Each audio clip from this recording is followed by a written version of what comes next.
Madame Aline Archimbaud pour le groupe écologiste.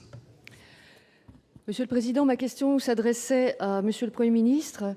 Mesdames et Messieurs les ministres, chers collègues, à quelques kilomètres de Paris, à cheval sur les départements de la Seine-Saint-Denis et de la Seine-et-Marne, le fort de Vaujour est une ancienne fortification militaire qui a été utilisée de 1951 à 1997 par le Commissariat à l'énergie atomique, CEA, pour y développer les détonateurs des bombes atomiques de l'armée française. Pendant des années, le CEA y a pratiqué plusieurs fois par jour, à l'air libre puis en salle, des essais nucléaires dits sous-critiques ou tir froid, qui consistaient en l'explosion de bombes atomiques factices construites autour de sphères d'uranium-238. De 2000 à 2002, suite à une longue mobilisation associative et politique, le CEA a accepté que la CRIRAD mène une étude sur le site qui en a démontré l'importante pollution. Aujourd'hui, des médecins et des malades nous interpellent, ainsi que des associations locales. En effet, les statistiques récentes de l'Agence régionale de santé démontrent des taux de cancer préoccupants et à la fois bien au-dessus de la moyenne nationale et départementale et sans commune mesure avec les taux enregistrés dans les communes avoisinantes. Parlementaires écologistes, nous sommes très inquiets des risques sanitaires encourus par la population environnante et nous ne sommes pas les seuls, y compris dans cet hémicycle. Et ce, d'autant plus que la majeure partie du site a été rachetée en 2010 au CEA par la société BP Placo, filiale du groupe Saint-Gobain, qui a pour projet imminent d'y réaliser une carrière de gypse à ciel ouvert. Et cela impliquerait de déplacer dans un avenir très proche des millions de mètres cubes de terre polluée, cumulant de nombreux risques liés aux contaminations radiologiques, chimiques, à la présence de métaux lourds et éventuellement de munitions non explosées. Il nous semblerait inconcevable que de tels travaux puissent commencer avant que leur innocuité ne soit prouvée par une étude réalisée par un organisme indépendant, ce qui exige la levée au moins partielle du secret défense pesant sur le site et qui empêche tout diagnostic sérieux.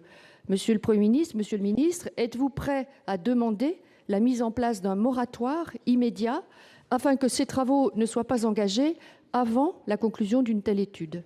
Je vous remercie. Merci. Monsieur Philippe Martin, ministre de l'Écologie, Développement durable et de l'Énergie. Monsieur le Président, Mesdames et Messieurs les sénateurs, Madame la sénatrice Archimbaud, vous suivez effectivement ce dossier avec attention, comme le font vos collègues Gilbert Roger, Claude Dillin et Vincent Eblé. Le site du commissariat à l'énergie atomique et aux énergies alternatives de Vaujour a fait l'objet en 1997 d'un processus de cessation d'activité à la fois transparent et conforme à la réglementation. C'est ainsi qu'une commission de suivi rassemblant les parties prenantes et des associations indépendantes a été mise en place pour donner des informations sur la pollution du site. Cette commission a conclu que l'assainissement du site avait été réalisé de manière satisfaisante. Ce processus est également conclu par la publication en 2005 d'un arrêté de servitude encadrant les changements d'usage du site. Tous les travaux de terrassement, d'excavation ou d'intervention sous la surface du sol devront faire l'objet d'une expertise préalable de l'Institut de radioprotection et de sûreté nucléaire.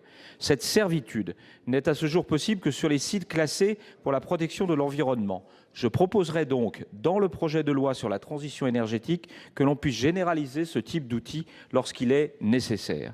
En application de l'arrêté de 2005, la société Placoplâtre a ainsi mandaté l'IRSN pour réaliser des analyses radiologiques sur le site et celui-ci a conclu à l'absence de risque d'exposition des personnels les manipulant. Une note d'information détaillée en date du 24 janvier 2014, très récente, est disponible sur le site internet de l'IRSN, note dans laquelle cet institut mentionne également que l'uranium n'a pas d'effet connu sur la thyroïde. Madame la sénatrice, au vu de ces éléments, il n'est pas apparu nécessaire d'interrompre l'instruction du projet de la société Placoplâtre, qui doit néanmoins continuer d'appeler la plus grande vigilance à chaque étape au regard de son utilisation historique. C'est pourquoi, Madame la sénatrice, messieurs les préfets de Seine-Saint-Denis et de Seine-et-Marne ont décidé de réactiver la commission locale de suivi qui se réunira au lendemain des élections municipales. Bien évidemment, le gouvernement prendra toute attention à cette réunion.